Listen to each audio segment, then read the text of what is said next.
Welcome to the Fear and Greed Business Interview. I'm Sean Aylmer. Property prices rose for the third straight month in April, with $2,720 added to the median value of a home.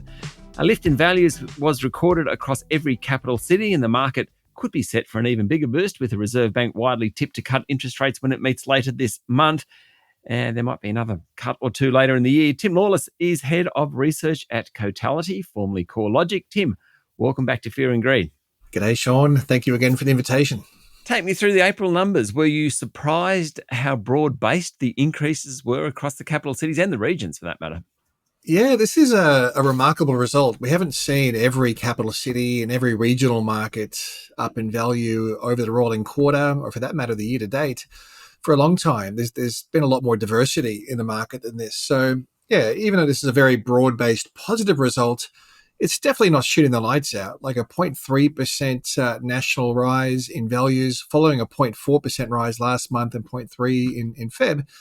I mean, this is a pretty mild growth phase at the moment. And you've got to admit, it happened during April, which was a month of disruption, not just the tariff announcements and then the subsequent drop in confidence. There was also back-to-back long weekends. We saw a drop in listings coming to market. But we did see clearance rates coming right down as well to the low 60% range, even once 1 week there in the high 50s. So, yeah, generally, I'd say this market is a little bit better than flat, even though we are seeing the positive outcome. Last year, we talked about a two-speed market, Perth, Adelaide, Brisbane, the rest. Maybe there was a three-speed market because some places like Melbourne that were going backwards. Where are we now, though? Do we still have a bit of a two-speed market? Well, I think there's always diversity, but we're not seeing anything like what we're seeing last year or the year before that, for that matter. So, coming into the middle of 2024, the level of diversity was extreme. In fact, we hadn't seen the range in the annual growth rates that's significant, which was more than 20% from the best performing market, which was Perth, and the lowest performing market, which was Melbourne. There was about a 26% difference between the annual growth rates. That's really converged over the last sort of 6 months. To an extent now, we're actually seeing below average levels of diversity. I think this convergence in markets is a mixture of both. Some of the weaker markets like Sydney and Melbourne have re-accelerated back into growth. And you've got those mid-sized capitals you're talking about, Perth, Adelaide, Brisbane, have all shown a real slowdown in their rate of growth. And that seems to be something that's a new feature of this market, is a fairly broad-based positive upswing, but pretty mild everywhere you look. What about housing affordability and what that means for homes v units? Because it seems that housing affordability was increasing, it's becoming very expensive to buy, but homes are doing better than units. Yeah, this is quite the conundrum. And you're right, affordability has never been this stretched. Our affordability metrics go up to the end of last year, so December. And at that time, each of the four metrics, which is how much of your income are you paying towards a mortgage, what's your median multiple, which is about 8 times nationally, how long does it take to save for a deposit, and how much income is being dedicated to rent, all those metrics were at record highs nationally. And you'd think that would start diverting more demand towards the lower price markets. And absolutely it has. If you look at our stratified hedonic index, which looks at the upper quartile versus the lower quartile, absolutely, it's those lower quartile markets that have outperformed, particularly your outer fringe suburbs. But we haven't really seen that swing towards apartment markets as much, particularly in the really unaffordable market like Sydney, where we're still seeing houses well and truly outperforming apartments. You can see it in markets like Perth, Adelaide, Brisbane have all started to see the unit sectors outperforming, but that's generally against a backdrop of very low supply levels, as well as the affordability challenges. Sydney's really interesting. It's the most unaffordable market. It's got a median house value now that's getting close to the $1.7 million mark now. It's extraordinary, yet we're still seeing the most demand flowing into detached housing. Yeah, why? I mean, what is it about Sydney side? They like their backyard or something? Well, I think every Australian likes their backyard. Yeah. There's definitely a scarcity factor in houses. I think it probably speaks more to the types of buyers that are active in that market. There's probably a prevalence of buyers that have had the benefit of previous home ownership. They've been able to build up their equity and their wealth through previous housing cycles. There's not many first home buyers in the marketplace, at least in relativity to the other states and capital cities. So that might have something to do with it, as well as the fact that coming into sort of 2015 to 2019, there was a pretty decent amount of new apartment supply pumped into the Sydney market, and maybe that overhang is still playing through. Okay, and the regions did pretty well.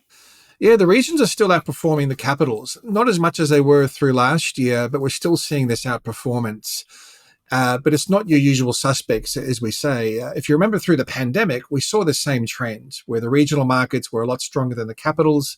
But that was markets like Byron Bay, Sunny Coast, Gold Coast, the Southern Highlands, really high-profile lifestyle markets through the pandemic were performing.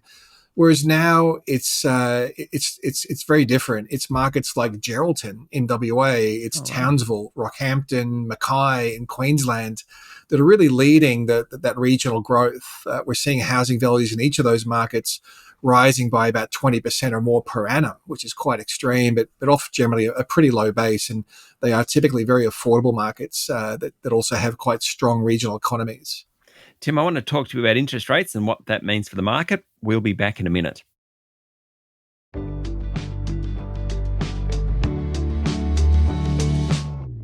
I'm talking to Tim Lawless from Cotality.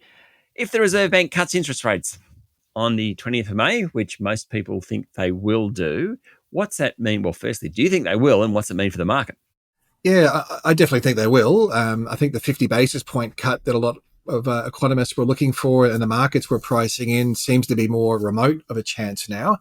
But I think we'll probably see a 25 basis point cut. The relatively low core inflation numbers that came out for the March quarter should help with that.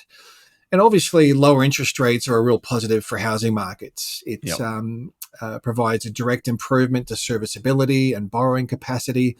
And indirectly, it should help to boost confidence as well, which took a bit of a hit through April on the back of the US tariff announcements and the global uncertainty. So, I think this will be a positive outcome for housing markets. But still, it's from a pretty high base. And we're still a long way from interest rates getting back into stimulatory territory. So even though it's going to be a positive for housing markets, we certainly aren't expecting a 25 basis point cut to the cash rate to be the catalyst for a new round of material growth. Even if we see another 2 or 3 rate cuts through the year, I think regulators will be watching household debt levels quite carefully and will be really cautious if we started to see housing values moving into another serious growth trajectory on the back of higher debt. Do you think, APRA, the regulator, has been pretty tough on bank lending standards, rightly or wrongly? I presume what you're saying there is that they're unlikely to take their eye off the ball when it comes to that type of thing because they don't necessarily want a booming housing sector. Yeah, I think that's exactly right. And of course, there's a lot of debate around the serviceability buffer, which is currently set at 3 percentage points. Arguably, it's pretty illogical that interest rates would rise from here. Pretty remote chance of that. So dropping that serviceability buffer down to, say, 2.5 percentage points seems like a logical outcome. But then again, there's plenty of other levers that APRA could be pulling if they want to make sure that lending standards remain prudent and we don't see a runaway in housing values on the back of household debt. I mean, just look at New Zealand, firm limits on high debt to income ratios and high loan to valuation ratios in that market really does seem to be containing any sort of upswing or material upswing in housing values with interest rates, which have come down quite substantially in New Zealand now. Okay. We've got the election on tomorrow. We'll know the Prime Minister presumably by tomorrow night or Sunday, Monday. Is it good to get it out of the way just for the housing market, only because it sort of interrupts the flow of what's happening? Well, yeah, I think everyone's looking forward to the election being done and dusted. Yeah, absolutely. But at least that'll provide some certainty, regardless of who your voting preferences are with. I think some certainty returning to decision making is going to be a good thing. Of course, both sides of politics, or at least the major parties, have housing policies that do seem to be quite inflationary for prices, regardless of if it's a deposit guarantee or being able to tax deduct your loan or lower the serviceability buffer. But regardless of who gets into power, I think absolutely we will see a pickup in first home buyer activity. On the back of our affordability discussion a bit earlier on, one of the biggest challenges of getting into the marketplace for a first home buyer is both demonstrating an ability to service your loan as well as saving up for a 20% deposit. So I think both policies are going to be quite popular. Not that they really do anything for affordability in the long run. Okay, we're out of time, but tell me, what's the prognosis for the market for the rest of 2025? Yeah, we're thinking further modest gains. Definitely nothing to write home about. I think month-to-month gains of somewhere between 0.2 to 0.5%.